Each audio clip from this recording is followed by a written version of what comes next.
तो प्रपंच से अद्वैत ब्रह्मणि कल्पितत्व अंगीकारात् प्रश्न उठाया कि तात्विक भेद को न स्वीकार करने से, ब्रह्म में प्रपंच का भेद हम मानते हैं, लेकिन वह भेद तात्विक न होने से अद्वैत में कोई विरोध नहीं है। वेदाधिवत अद्वैत अव्याघाता, जैसे आकाश एक होते हुए भी उस उपाधि के कारण से भेद मान लिया जाता है, तो उसी प्रकार से ब्रह्म में भेद मानने में कोई आपत्ति नहीं है। प्रपंच से अद्वैत ब्रह्मणि कल्पित अंगीकार, क्यों तात्विक भेद नहीं है? क्योंकि जो उपाधि है वह स्वयं तात्विक नहीं है, वो कल्पित है। तदुत्तम सुरेश्वराचार्य ही इस बात को सुरेश्वराचार्य जब वार्तिक में लिखे हैं, अक्षमा भवधक्केयम साधकत्व प्रकल्पने किन्न पश्य संसारम तत्रैव ज्ञान कल्पितम। कहते हैं कि भाई उस ब्रह्म में जो साधकत्व प्रकल्पना कर रहे हैं वो तुम्हारे लिए क्यों असहनीय हो रहा है? अक्षमा भवतः केयम, कायम अक्षमा, वह यह जो असहिष्णुता असहन आप जो प्रदर्शित कर रहे हैं, ये क्यों ऐसा आप कर रहे हैं? जिस ब्रह्म में यह समस्त संसार ही कल्पित है अज्ञान के द्वारा, ऐसे ब्रह्म में साधकत्व साध्यत्व कुछ भी कल्पना कर लो तो इससे क्या घबराने वाली बात है? जो सब कुछ उसमें कल्पित, तो साधकत्व भी कल्पना कर लो तो आपत्ति क्या है? कल्पना कुछ भी करें, ऐसा हम ऊंट का दृष्टांत देते हैं नहीं, तो ऊंट के दृष्टांत में साफ हो जाता है कि भाई जब अनंत ब्रह्मांड कल्पित है, उसमें से एक छोटे से और नई कल्पना और बात कह भी दिया तो उसमें क्या आपत्ति होना है? दृष्टांत याद है ना ऊंट का? एक बार राजस्थान की बात है, खेती लगी हुई थी। खेती जब लगते, जब फसल होने लगता है तो मचान बनाते खेती का बीच में, और मचान के ऊपर लोग बैठते हैं और एक टिन बंधा हुआ है, लकड़ी लिए एक बुढ़िया बैठी टिन टिन टिन बजाती थी। तो चिड़िया आ जावे तो बजाती थी, तो बजावे तो सारी चिड़िया उड़ जाए, सारी चिड़िया उड़ जाते थे।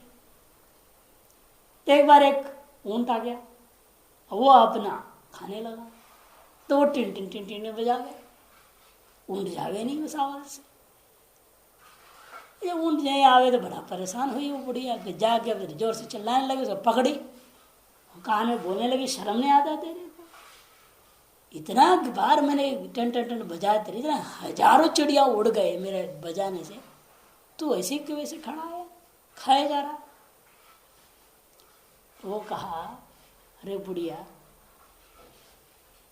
महाभारत युद्ध में मैं था, मेरे पीठ पर बड़े बड़े नगाड़े रखकर बजाए गए, वो नगाड़े बजते रहे तब मेरे हृदय में कंपन नहीं हुआ, और तेरे डफले से क्या होने वाला है? इस तरह से जिस आत्मा के ऊपर अनंत ब्रह्मांड आए और विलीन होकर चले गए,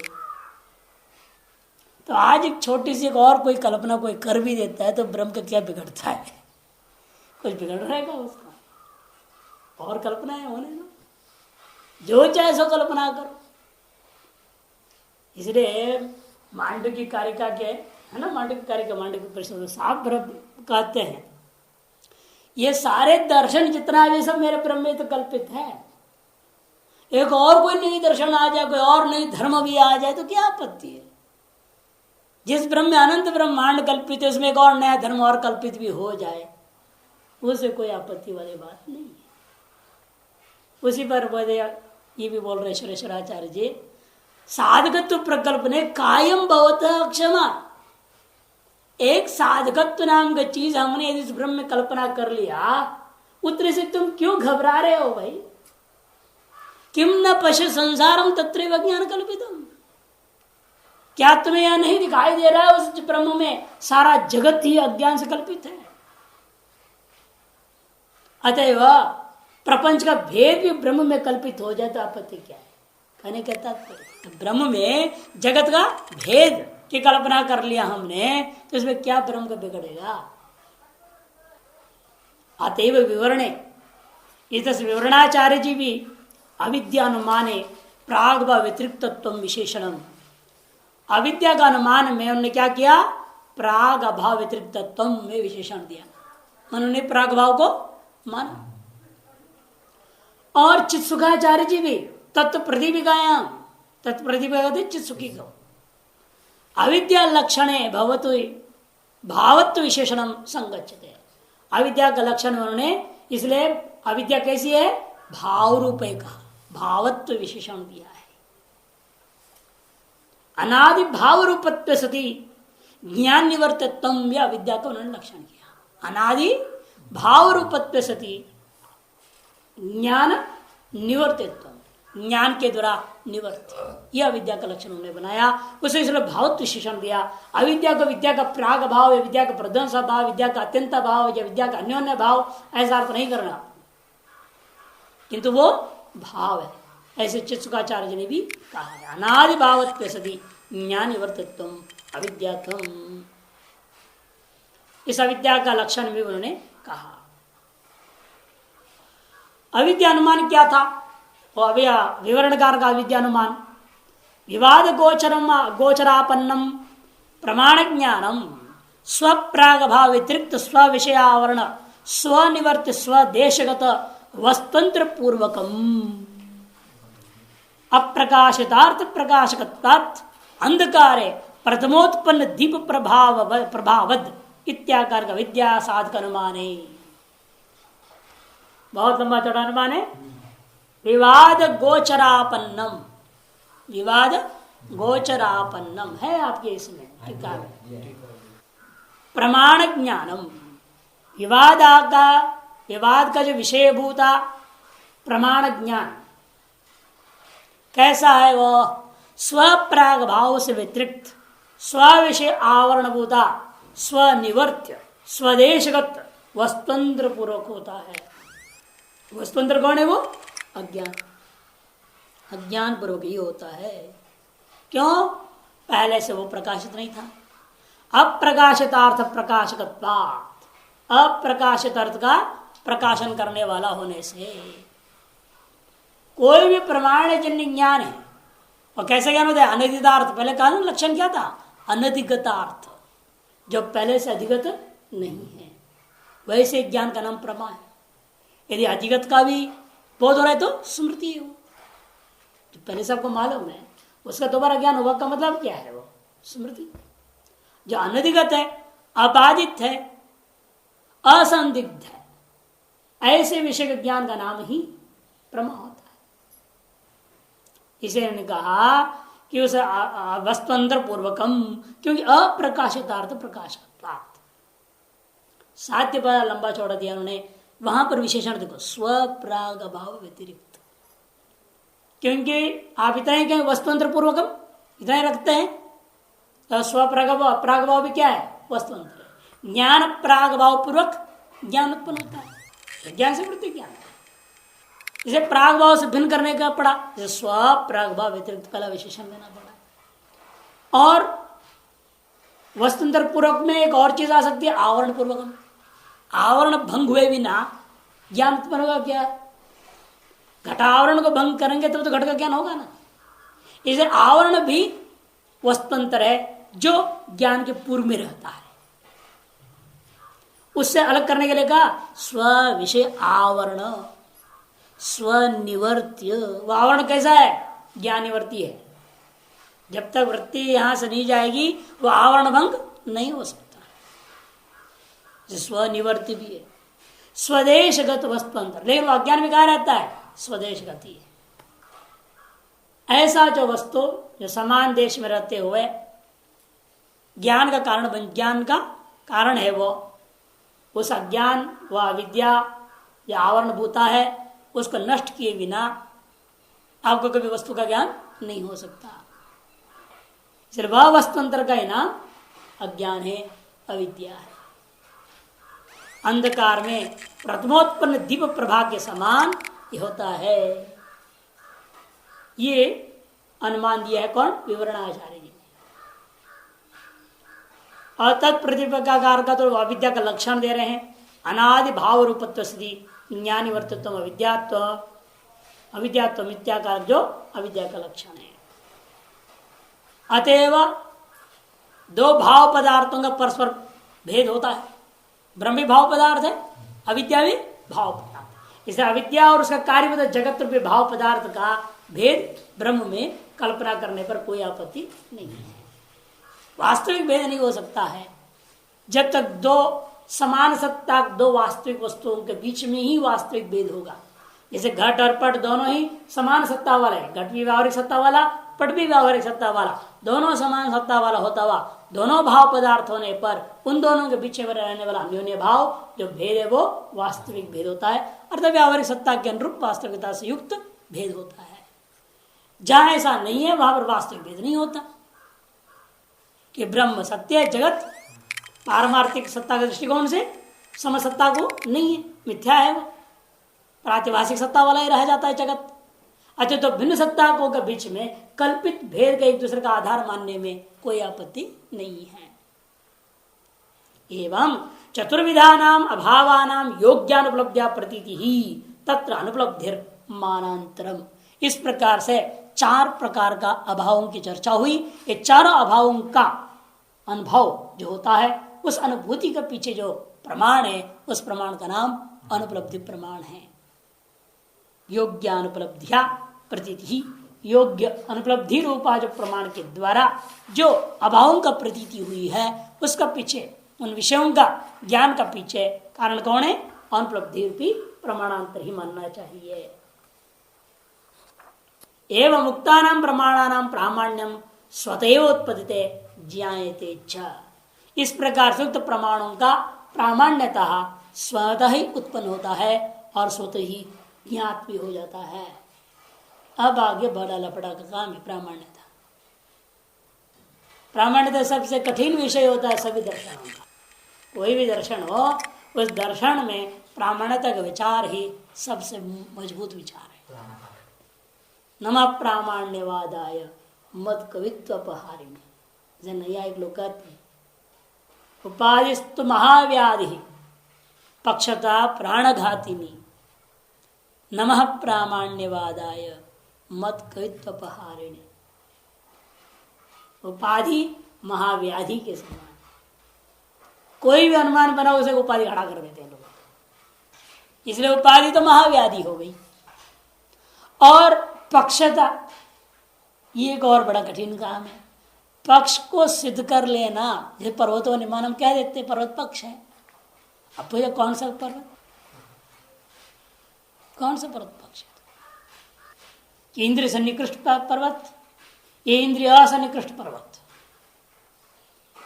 अर्थात पर्वता पक्षता का अवच्छेद क्या होगा? पर्वतत्व अवच्छन, पर्वत सकल पर्वत में देख रहे हो, या एक पर्वत जो सामने दिख रहा है उस मात्र में देख रहे हो, या जिस पर्वत में सामने दिख रहा है वन्य की संभावना है उस पर्वत मात्र में तुम अनुमान कर रहे हो? पक्षता का निर्णय बड़ा कठिन काम। आप कह देंगे सीधे इंद्र सन्निकृष्ट पर्वत, ये कह देंगे ना, लेकिन इंद्र सन्निकृष्ट पर्वत में वन्य साम्राज्य के संबंध से है या नहीं है? और वह वन्य भी आप जिस पर्वत में देख रहे हो, क्या पर्वत वन्य को सिद्ध कर रहे हो कि वन्य तो सकल वन्य को पर्वत में सिद्ध करने जा रहे हो? अथवा जो पर्वतीय धूम पक्षधर्मता प्रतीत हो रहा है, तादृश पर्वत धीम निरूपिता पर्वतीय वन्य मात्र को सिद्ध कर रहे हैं आप, तो पक्षता का स्वरूप निर्णय कठिन होता है। इतना हम लोग विचार करते हैं, पर्वत वन्यमान कह देते, काम चला लेते हैं। गहराई में जाओगे तो अनुमान बहुत मुश्किल हो जाता है। इसलिए पक्षता प्राणघाती नहीं कर दिया। और ये प्रामाण्यवाद है, इसको तो कहते बुद्धि को फेल कर देने वाला। नमः प्रामाण्यवादाय मत कवित्व अपहारिणी, बुद्धि को अपहरण कर दे। इधर कठिन विषय होता है प्रामाण्यवाद, व्युत्पत्तिवाद, प्रामाण्यवाद, ये दो वाद सभी दर्शनों का हड्डी होता है, रीढ़ की हड्डी के समान है, मजबूत। किस दर्शनकार ने किस शब्द को किस अर्थ में प्रयोग किया है, वह प्रत्येक दर्शन का अपनी अपनी व्युत्पत्ति होती है और प्रत्येक दर्शनकार का अपना अपना प्रामाण्यवाद भी है। इसे जब कोई दर्शन की विचार हो रहा है तो ध्यान देना पड़ता है किस दर्शन के बारे में बोल रहे हैं। नहीं है उनके दृष्टि से बात हो रही, फिर उनके दर्शन में क्या है, उन शब्दों की व्युत्पत्ति वो समझना पड़ेगा अच्छी तरह से, तब पूर्व पक्ष समझ में आएगा और शास्त्र समझ में आएगा।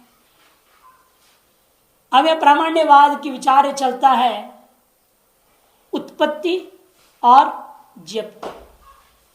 प्रामाण्यता ज्ञान में उत्पन्न होता है और उत्पन्न उस प्रामाण्यता को हम जान लेते हैं, इसलिए उत्पत्तिकृत प्रामाण्यता और ज्ञप्तिकृत प्रामाण्यता वह स्वतः होता है या परतः होता है जानना जरूरी है। ज्ञान उत्पन्न होने के साथ साथ प्रामाण्यता भी उसमें उत्पन्न होती है या नहीं, और उत्पन्न होती है तो स्वतः हो जाती है या किसी अन्य साधनों से उत्पन्न हो जाती है। उत्पन्न हुए उस प्रामाण्यता को हम कैसे जान पाते हैं? स्वतः ही हमें ज्ञान हो जाता है उसका या परतः किसी अनुमान आदि से उत्पन्न प्रामाण्यता को हम जान पाते हैं?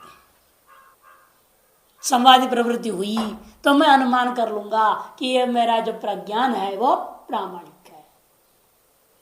अयम घट करके ज्ञान हुआ, फिर बाद में घट को लेने के लिए गया, मुझे घट मिल गया, इसीलिए मेरा ज्ञान प्रामाणिक है। ऐसे प्रवृत्ति अनंतर प्रवृत्ति रूपी बाह्य साधन के आधार पर प्रामाणिकता का आपको ज्ञान हुआ कि प्रामाणिकता स्वतः होता है। इसे प्रामाणिकता का दो तरह से विचार होते हैं, उत्पत्ति को लेकर एक, ज्ञप्ति को लेकर, उसकी ज्ञान को लेकर। और वेदांत मत में दोनों ही स्वतः होता है। उक्तानाम प्रमाणानाम ने प्रमाण जन्य ज्ञान नाम, प्रमाण से तात्पर्य लेना प्रमाण जन्य ज्ञान। 6 प्रकार के प्रमाणों का विचार हुआ है। उन 6 प्रकार के प्रमाणों से जन्य जो प्रमारूपा ज्ञान को प्रमाण से बोल रहे हैं। प्रमीयते असौ इति प्रमाण, प्रमीयते अन्य नहीं लेना यहाँ पर प्रमाण, यहाँ प्रमाण कर दे प्रमारूपाणाम ज्ञानानाम। ज्ञानों के अंदर जो प्रामाण्यता है वह प्रामाण्यता स्वतः ही उत्पन्न होता है और स्वतः ही ज्ञात भी हो जाता है। स्वतः एव उत्पद्यते स्वतः एव च ज्ञायते। अब अलग अलग मतों का अलग अलग विचार है यहाँ प्रामाण्यता को लेकर के। नैयायिक लोग अपना अलग बोलेंगे, मीमांसक मुरारी मिश्र का मत अलग है, प्रभाकर मिश्र का अलग है, भाट मत अलग है, सबका अलग अलग मत है। कोई कहेगा अनुमान से मैं जान लूंगा, कोई कहता है प्रत्यक्ष हो जाता है लेकिन बाद में हो जाता है वो, कोई कहता है नहीं भाई ज्ञातता नाम की चीज उत्पन्न होगी, वो ज्ञातता से मुझे जानकारी होती। भाट मत में अलग अलग मत है। बौद्ध लोग दोनों को ही परतः मानते हैं कि अनुमानवादी है ना वो। सिर्फ ज्ञान में जो प्रामाण्यता है वह उत्पत्तिकृत भी परतः है और ज्ञायते भी जाति ज्ञप्तिकृत भी परत ही है। दोनों ही परत मानने वाले भी हैं। एक स्वतः दूसरा परतः। उत्पत्ति स्वतः होता है लेकिन जाना जाता है अनुमान आदि से परत होता है। कुछ होते नहीं उत्पन्न होता है साधनों से परतः इंद्रिय आदि के कारण से, लेकिन जाना जाता है स्वतः से। ज्ञान के साथ साथ उसकी प्रामाण्यता भी स्वतः ही हो जाती है। उत्पत्ति में परतः, ज्ञप्ति में स्वतः। कुछ ना दोनों ही स्वतः ही होता है। उसे वेदांत मत है दोनों ही स्वतः होता है। अब इसको जानना पड़ेगा फिर स्वतः प्रामाण्यवाद का मतलब क्या है। स्वतः प्रामाण्यवाद का लक्षण समझना चाहिए। वैसे पूर्व एक बात और कह रहे, तथा ही स्मृत्यनुभव साधारणम संवाद प्रवृत्ति अनुकूलम तद्वै तत्प्रकार ज्ञानत्वम प्रामाण्यम। प्रामाण्यता सामान्य का लक्षण कर रहे हैं। प्रामाण्यता का लक्षण क्या है? यह स्मृति और अनुभव दोनों में विद्यमान है। कि यथार्थ स्मृति भी होती ना, इसे स्मृति अनुभव साधारण और संवादी प्रवृत्ति के अनुकूल, संवादी प्रवृत्ति के अनुकूल तत्वती में जो तत्प्रकार का ज्ञानत्व है उसी का नाम प्रामाण्यता। ज्ञान में जो आप तत्वती तत्प्रकार के ज्ञानत्व का अनुभव कर रहे हैं वही प्रामाण्यता। और तद्वती में जो तत्प्रकार, तद्वत में जो तत्प्रकार का अनुभव कर रहे हो, तद्वत में जो तत्प्रकार का अनुभव कर रहे हो, वह अनुभव या तद्वत में जो तत्प्रकार स्मृति हो रही है वह स्मृति, ये दोनों ही संवादी प्रवृत्ति अनुकूल होनी चाहिए। तब उस ज्ञान में हम प्रामाण्यता मानते हैं, नहीं तो नहीं। और वह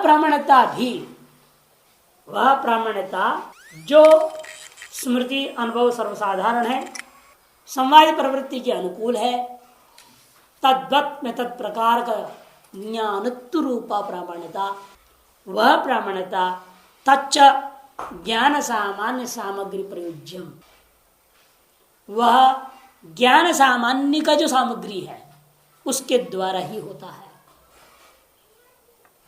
क्योंकि हम प्रमा सामान्य की प्रामाण्यता की चर्चा कर रहे हैं ना, प्रत्यक्ष प्रमा की चर्चा नहीं है, अनुमिति प्रमा की एक की नहीं चर्चा हो रही है।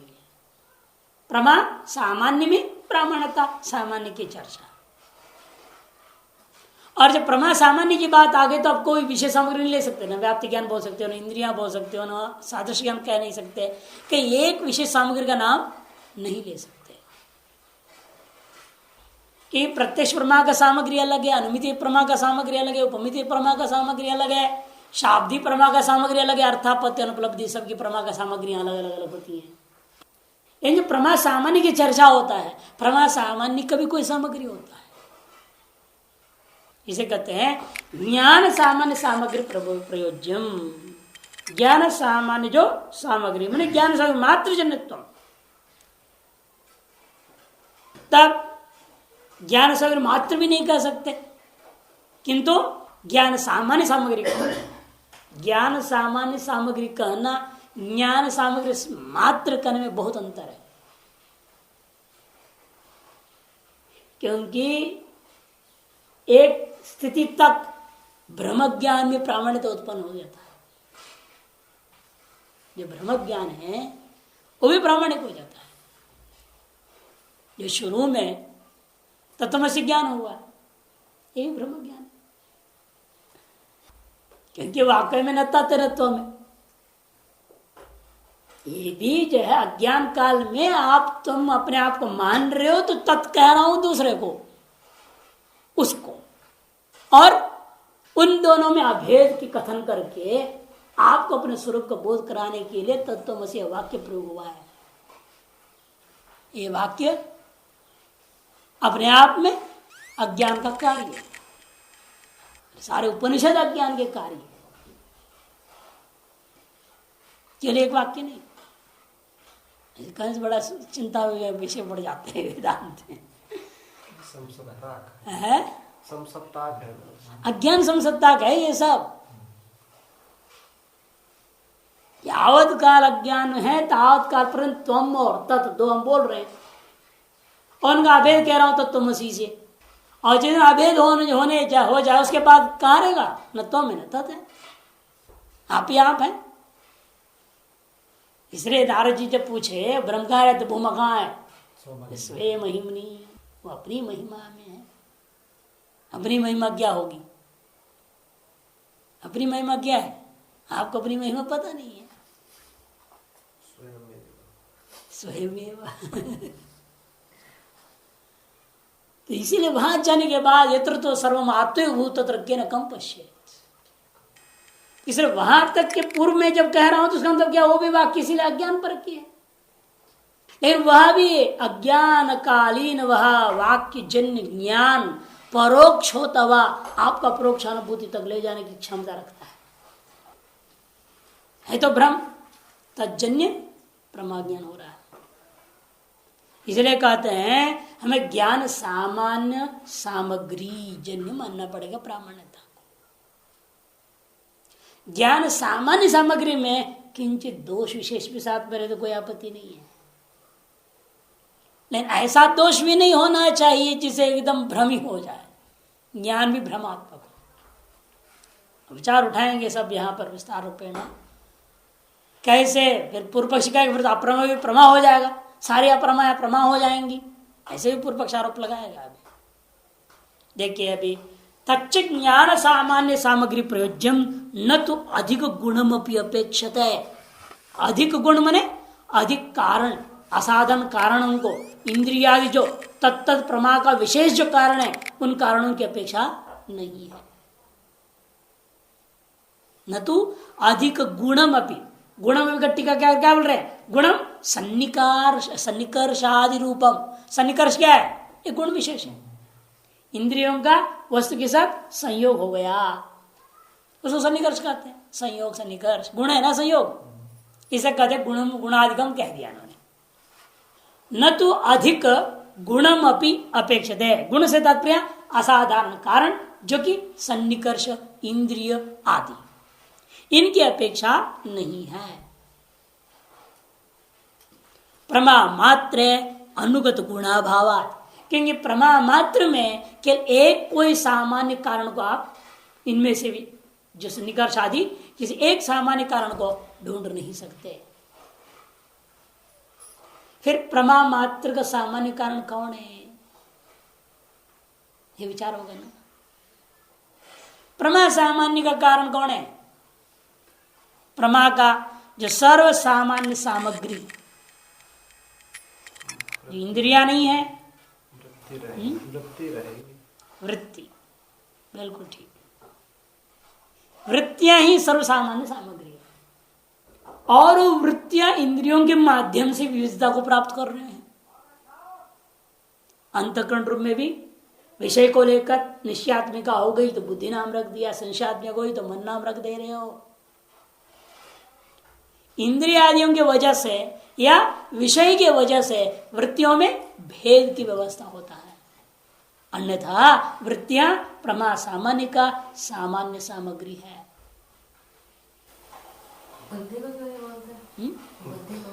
बुद्धि तो वृत्ति विशेष का ही नाम है। निश्चयात्मिका वृत्तिर बुद्धि, ये तो काम है। इसे बुद्धि भी एक वृत्ति विशेष हो गई, हम उस विशेष को भी छोड़ दे रहे हैं और वृत्ति सामान्य के नाम ले रहे हैं। वही प्रमा सामान्य के प्रति सामान्य सामग्री होगा, और वही वृत्ति उस प्रमा की प्रामाण्यता को भी बोध करा।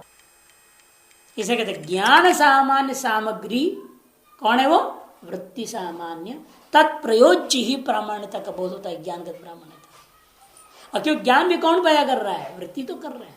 वृत्ति ज्ञान है, घट ज्ञान, पट ज्ञान, मट ज्ञान, जिसे प्रामाण्यता की विचार कर रहे हो वो क्या है? वो वृत्तिजन्य ज्ञान है, वृत्तिवच्छिन्न चैतन्य वो। क्यों? इसलिए कि न तो अधिगुणम अपेक्षित है, क्यों? प्रमा मात्रे अनुगत गुणाभावात, कि प्रमा सामान्य में एक अनुगत अमुक सन्निकर्ष से सकल प्रमाएं पैदा हो जाएगी, नहीं कह सकते। लेकिन नैयायिक लोग कहते हैं आत्मन संयोग सकल प्रमा के प्रति सर्वसाधारण कारण है। हमारे यहाँ आत्मन संयोग तो कारण है ही नहीं, किसी भी प्रमा के प्रति आत्मन संयोग कारण ही नहीं है।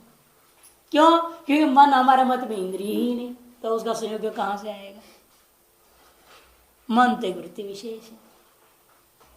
इसलिए हमारे यहाँ जो है वेदांत मत में कहना इनका है, कोई एक ऐसा सामान्य कारण सकल प्रमाओं में व्याप्त होने वाला सन्निकर्ष आदियों में से किसी एक को आप कथन नहीं कर सकते। क्योंकि क्या होगा? वो जो वृत्ति अनेक रूपता को प्राप्त करके अपने भिन्न भिन्न रूपों के कारण से भिन्न भिन्न प्रमाओं के प्रति कारण बन रही है, वह वृत्ति सामान्य को ही सकल प्रमा के प्रति कारण मानना पड़ेगा। उसके अलावा ये जो सन्निकर्ष आदि हैं वे क्या है? वो तत्त प्रमा के प्रति तत्त विशेष असाधारण कारण। इसलिए कहते आगे ना भी प्रत्यक्ष प्रमायाम भूयो अवयवेन्द्र सन्निकर्ष। जैसे प्रत्यक्ष प्रमा है, प्रत्यक्ष प्रमा में भी विचार किया जाए, वहां उस प्रत्यक्ष प्रमा के अंदर विद्यमान जो प्रामाण्यता को कौन पैदा करता है? सन्निकर्ष। कहते कौन सा सन्निकर्ष करेगा? भूयो अवयव इंद्रिय सन्निकर्ष। जिस घट को मैं देख रहा हूं उस घट का अधिकाधिक अवयवों का इस चक्षु के साथ सन्निकर्ष हो जाने पर ही घटगत ज्ञान, घट का ज्ञान और ज्ञानगत प्रामाण्यता का उत्पत्ति माना जाएगा क्या? कहते ना, ये नहीं हो सकता। यदि ऐसे मानोगे, द्रव्यगत प्रत्यक्ष के लिए तुम व्यवहार कर सकते हो, अवयव का इंद्रिय के साथ सन्निकर्ष हो गया। जब रूप का प्रत्यक्ष करोगे तो रूप में अवयव होते हैं क्या? रूप का प्रत्यक्ष होता है, और नैयायिकों के मत में आत्मा का प्रत्यक्ष होता है कि आत्मा सावयव है। उनके मत में भी सावयव नहीं है। फिर प्रत्यक्ष प्रमाण सामान्य के प्रति अवयव सन्निकर्ष, अवयव इंद्रिय सन्निकर्ष को कारण कैसे मान सकते हो? क्यों? प्रत्यक्ष प्रमाण कोटि के अंतर्गत रूप प्रत्यक्ष भी है, आत्म प्रत्यक्ष भी है। वहां पर तुम्हारे कारण सामग्री नहीं रहा, कार्य उत्पन्न हो गया। फिर बिना कारण का कार्य उत्पन्न हो जाएगा क्या? अवयव इंद्रिय सन्निकर्ष रूपा कारण के बिना आपको रूप का प्रत्यक्ष प्रमाण उत्पन्न हुआ कि नहीं हुआ? क्योंकि रूप निरवय है, आत्मा निरवय है। इसलिए भूयो अवयवों का इंद्रियों का सन्निकर्ष से प्रत्यक्ष प्रमाण उत्पन्न होती है, यह कहना ही गलत होगा कि नहीं हुआ?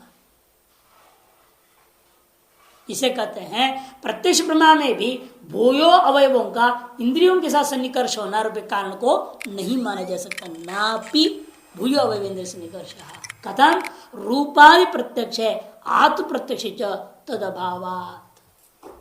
रूपादि के रूप नहीं, रूपादि कोई भी गुण का प्रत्यक्ष होगा। गुण कोई भी सावयव नहीं होता है ना। क्रिया का प्रत्यक्ष होता है कि क्रिया सावयव होते हैं। इसे कहते हैं रूपादि प्रत्यक्ष में यह कारण नहीं रह जाता है, और आत्म प्रत्यक्ष में उनकी दृष्टिकोण से, न्याय को दृष्टिकोण से भूयो अवयवों का इंद्रिय से सन्निकर्ष के नाम का कारण नहीं रहता है। और ऐसे विस्तार देखा गया, आदमी बीमार है, जॉन्डिस हो गया है, पी लिया, तो अवयवों के साथ, भूयो अवयवों के साथ इंद्रिय सन्निकर्ष होने के बावजूद भी तो क्या दिख रहा है? पीता शंख बोलता है। शंख भी पीला नहीं होता, लेकिन उसको क्या देख रहा है वो? जबकि सम्यक अवयव सन्निकर्ष है, शंख के पूरे अवयवों के साथ उसकी इंद्रिय का सन्निकर्ष होने के बाद भी वो क्या बोलेगा? पीत शंख ही बोलेगा, दोषवशात। अतएव के प्रत्यक्ष प्रमाण के प्रति आपका जो कारण गड़बड़ हो गया ना, एक कारण नहीं है, कार्य उत्पन्न हो रहा है, प्रमा उत्पन्न हो गई, और कई कारण रहते हुए भी प्रमा उत्पन्न नहीं हो रहा। पीत शंका में कारण है भूयो अवयव का इंद्रिय सन्निकर्ष रूपी कारण कर रहते हुए भी पीत शंकर में भ्रांति हो गई, प्रमा नहीं हुआ। सत्य पितस्मिन पीत शंक प्रत्यक्ष प्रमत्वात्, पीत शंक प्रत्यक्ष से भ्रमत्वात्। अतएव इसीलिए एक और बीच बात कह रहे हैं, संलिंग परामर्शादिकम अपि अनुमित्यादि प्रमायाम न गुणाः। संलिंग माने सतलिंग माने सत्यलिंग, लिंग भी है ना, असद्धेतु सदहेतु, सलिंग माने सद्धेतु, सदहेतु भी कारण है, अनुमिति के प्रति भी नहीं कह सकते आप। परामर्श को भी आज से व्याप्ति क्या ले लेना, योग्यता ले लेना, इनमें से किसी को भी अनुमति आदि प्रमाणों के प्रति मुख्य गुण, मुख्य कारण नहीं मान सकते, क्योंकि असतलिंग परामर्शादि स्थले अपि विषय अबाधेन अनुमित्यादि प्रमात्वात्। तो असत हेतु का प्रयोग कर रहा है आदमी, असत हेतु के द्वारा प्रयुक्त अनुमान में असत परामर्शी होगा। ये हेतु असत है तो परामर्श भी असत, व्याप्ति भी असत, उन सब के द्वारा लेकिन क्या हो रहा है? विषय का अबाध है न, विषय का बाध न होने के कारण से अनुमित्यादि है प्रमात्वात्, अनुमित्यादि प्रमा उत्पन्न हो जाता है। यह असत हेतु का तात्पर्य गौरव हेतु भी ले लेना, गुरुधर्मावच्छिन्न हेतु भी ले लेना।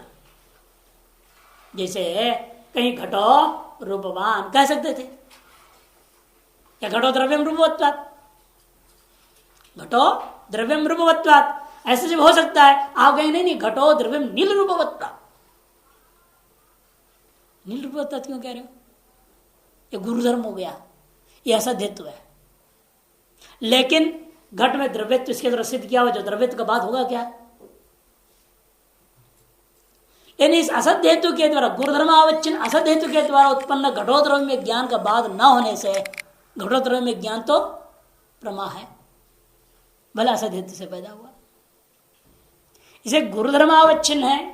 जैसे मान जब कहीं पर हो सकता है ऐसे अनुमान शायद दे रहे, पृथ्वी को लेकर के देंगे शायद। गंध व्यापी पृथ्वीत्वान पाषाण, क्या बना रहे देखो, पाषाण पृथ्वीत्वान। पाषाण कैसा है? पृथ्वी है। पाषाण क्या है? पृथ्वी है। पत्थर पृथ्वी है। क्यों? क्योंकि गंध व्याप्य प्रतित्वत्वात्, गंध का व्याप्य प्रतित्व, केवल प्रतित्व कहने से भी काम चल जाता, गंध व्याप्य कहने का जरूरत है। इत्याकार का संलिंग परामर्श है। सत्यपि गंध प्रागभावच्छेदेन, कोई अनुमान क्या कर दिया, उससे भी काम से छोड़ करके एक और हेतु बना देगा, गंध प्रागभावच्छेदन अनुमान करेगा। कैसा अनुमान कर रहा है? प्रागभाव को लेकर के अनुमान करता है, जो ऐसे स्थलों को लेकर के जब गुरुधर्मावच्छिन्न असत हेतु का प्रयोग कर रहा है, उससे भी प्रमा ही उत्पन्न हो जाता है। यही तो हमारी भी है ना, जितने भी वाक्य ये अपने आप में मिथ्या है, चाहे हम ब्रह्मास्मि चाहे तत्त्वमसि है, जो भी है वाक्य क्या है? मिथ्या है ना। शब्दात्मकत्व, जो शब्द है वो मिथ्या है।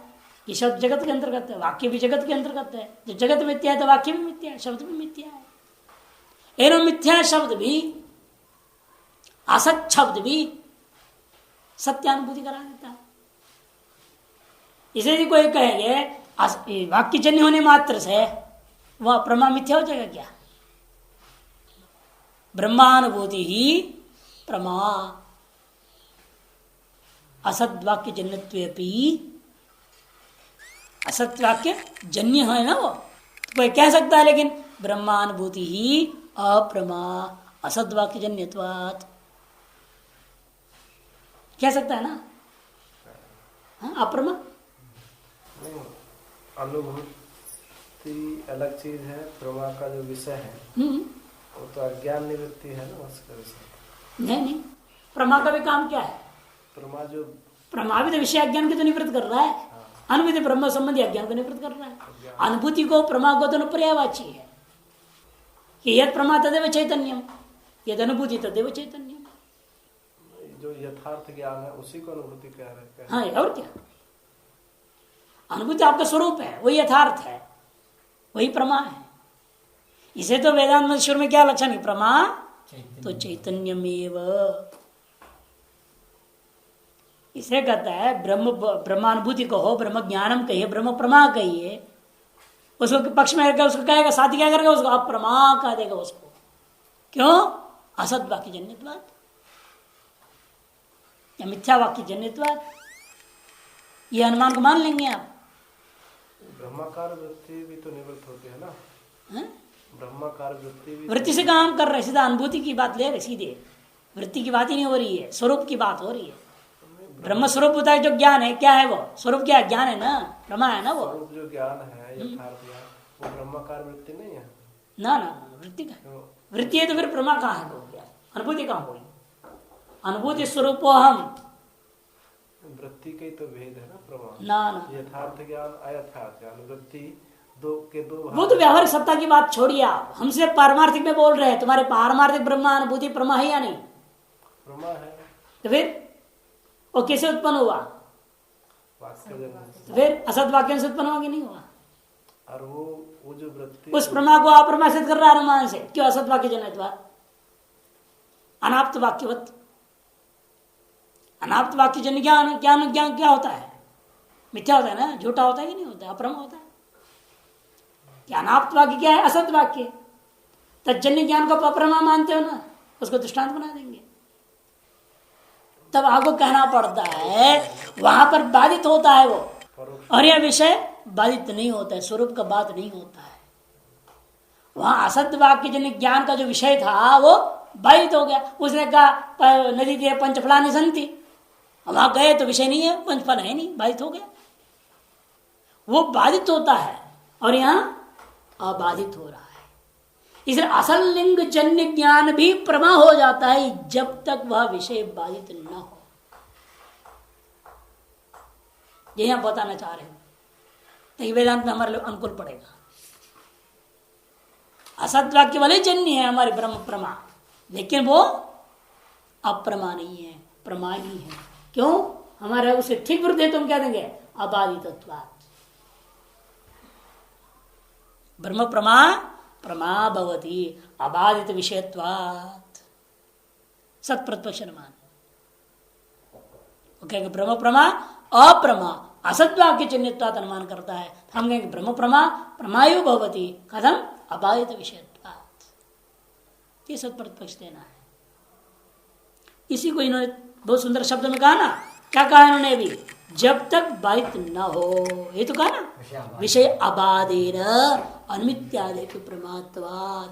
असत लिंग के द्वारा उत्पन्न अनुमिति भी प्रमा हो जाएगी। कब? अबाधित विषयत्वेन। विषय अबाधेन माने अबाधित विषयत्वात्। ये हेतु दे रहे हैं आपको। इसलिए असल लिंग का दृष्टांत हमने दिया। गंध प्रागभाव अच्छेदेन कोई अनुमान करना चाहता है, वह अनुमान के असल लिंग हो जाते हैं उनके तौर पर। लेकिन घटो द्रव्य में जो ज्ञान हुआ है वो तो प्रमा ही रहेगा। न चैवम अप्रमा भी प्रमा स्यात्। देखो उठाए ना, फिर तो सारी अप्रमाओं में ऐसे में कह सकता हूं और प्रमा हो जाएगा सारे के सारे। फिर अप्रमा नाम का चीज भाग ही नहीं रह जाएगा व्यवहार में भी। कहते ऐसा नहीं है। न चैवम अप्रमा प्रमा स्यात्। क्यों? ज्ञान सामान्य सामग्री विशेषात। क्यों? वो अप्रमा भी ज्ञान सामान्य सामग्री रूपा वृत्ति से ही तो पैदा है ना, भ्रांति भी। इति न च वाच्य। इतना और विषय जोड़ दूंगा उसमें। दोषाभाव से हेतुत्व अंगीकार। दोषाभाव को हित में जोड़ दो। जैसे पहले भी सब जोड़े ही हम। दोषाभाव तो हमेशा जोड़ना पड़ता है। निद्रा आदि दोष दिया था ना, उन दोषों के बिना स्वप्न आदि में भी घटेगा नहीं। इसे सर्वत्र में दोषाभाव को विशेषण और योग्यता वर्तमान काल ये सब जैसा अन्यत्र प्रत्यक्ष विशेषण बनाया, यहां पर भी दोषाभाव को विशेषण बनाना ही पड़ेगा। दोषाभावस्यापि हेतुत्व अंगीकारात्। फिर तो दोषाभाव को निश्चय कौन करेगा? प्रामाण्यता के लिए कोई भी ज्ञान उत्पन्न हुआ वह प्रमा है या नहीं निश्चय कर रहे हैं हम। प्रामाण्यता ही थे ना, अमुक ज्ञान मेरा प्रमा है। क्यों? वो प्रामाण्यता है उसमें। प्रामाण्यता तय कैसे होगा? क्योंकि वो दोष जन्य नहीं है। जैसे शुक्ति में रजत ज्ञान हुआ, लेकिन उस ज्ञान में प्रामाण्यता नहीं है। क्यों? क्यों? दोष जन्य है। इदम रजतम जो ज्ञान पैदा हुआ वो दोष जन्य है ना। बाद में अपने जब गया विसंवादी प्रवृत्ति हुई तब निर्णय हो गया भाई चाकचक्य दोष के कारण से इदम रजतम ज्ञान हुआ था। और आपको घट को देखा एम घटक ज्ञान हुआ। इस ज्ञान में प्रामाण्यता इसलिए बात संवादी प्रवृत्ति के अनुकूल थी। गए तो घट मिल गया तो निर्णय हो गया मेरा जो ज्ञान किसी प्रकार से दोषजन्य नहीं है। दोष कुछ भी हो सकता है, कहीं चाकचक्य है, कहीं मंदांधकार है। जिस रज्जु में सर्प दिखा तो मंदांधकार मानते हैं ना। कहीं स्वतः का निद्रा आदि भी है, प्रमाद भी है। कहीं दारू पी लिया है, दारू ही वहां दोष आ गया है, तभी उसको उल्टा उल्टा दिखता है, उल्टा उल्टा बोलता है। तो दोष कुछ भी हो सकती है। निर्भर होता है कौन सी ज्ञान पे भी। उस ज्ञान के अनुरूप हमें दोष का भी निर्णय लेना पड़ता है। शुक्ति ज्ञान हुआ है, शुक्ति में रजत ज्ञान हो रहा है, वहां दोष चाकचक्य आदि। रज्जु में सर्प ज्ञान हुआ है, वहां दोष मंदांधकार आदि। स्वप्न हुआ उसमें दोष निद्रा आदि। इस तरह से हम जीव हैं, मनुष्य हो इत्यादि जो भ्रांति हुआ है इसका कारण दोष अज्ञान अविद्यादि दोष। से कोई भी ज्ञान है उस प्रामाण्यता का निश्चय तब होता है जब यह निश्चय हो जाए कि यह ज्ञान जो मेरा उत्पन्न है वह किसी दोष से प्रभावित नहीं होकर के उत्पन्न है, दोषाभाव जन्य है। तो पूर्व पक्ष पकड़ता है दोषाभाव का निर्णय कौन करेगा? दूसरा करेगा ना, अनुमान आदि से। अभी संवादी प्रवृत्ति नहीं है, संवादी प्रवृत्ति हुई, प्रवृत्ति ऐसे अपने अन्य उनसे जाना, फिर तो परत प्रामाण्यवाद आ जाएगा। वे कहता है न चैवम परतस्तम, फिर तो परत प्रामाण्यवाद आ जाएगा कि दोषाभाव का निर्णय कौन करेगा। स्वतः ही दोषाभाव का निर्णय हो जाता, ज्ञान हुआ, ज्ञान में प्रामाण्यता भी पैदा होगी और प्रामाण्यता दोषाभाव जन्य है, यह भी स्वयं ने उत्पन्न कर देगा क्या? स्वयं सारा कर लेता है कि दोषाभाव है या दोष है, यह दूसरे से निर्णय करते हैं। अनुमान आदि से दूसरे का मतलब कि प्रवृत्ति हुआ या अनुमान है, किसी अन्य तरीके से तो करना पड़ेगा, इसे दोष है या नहीं निर्णय। जब अन्य साधनों से दोषाभाव का निर्णय या दोष का निर्णय कर ले रहे हो, इसका तो प्रामाण्यता पर के अधीन हो गया, अतः परथ प्रामाण्यवाद हो जाएगा, आपकी स्वतः प्रामाण्यवाद वेदांत सिद्धांत नष्ट हो गया। न चाहिए दोषाभाव को मैं कारण कोटि में रख दिया, इतने मात्र से परथ प्रामाण्यवाद की स्थिति नहीं होगी।